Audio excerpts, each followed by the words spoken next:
Viral emak-emak berdaster comot uang amal di pinggir jalan. Terekam video seorang emak-emak berdaster mencomot uang amal masjid di pinggir jalan raya.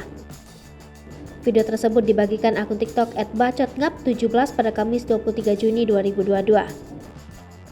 Pada Jumat 24 Juni 2022, video tersebut kemudian viral dan disaksikan 21.000 pengguna TikTok. Dalam video yang dibagikan, terlihat seorang emak-emak mengendarai motor Honda Scoopy berwarna biru. Kemudian motor dipinggirkan ke dekat kotak amal sedekah masjid yang terpajang di pinggir jalan. Tangan wanita berdaster itu kemudian memasukkan tangannya ke jaring-jaring tempat memberikan uang. Bukannya memberikan sedekah, tangan wanita yang memakai helm merah itu malah mencomot uang di dalam keranjang tersebut. Setelah mengambil sejumlah uang, emak-emak berdaster itu kemudian tancap gas motor meninggalkan lokasi kejadian. Belum diketahui kapan dan di mana peristiwa pencurian itu terjadi.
Hai pemirsa Sri Popo TV, jangan lupa komen, like, dan subscribe, serta tonton terus berita-berita terupdate lainnya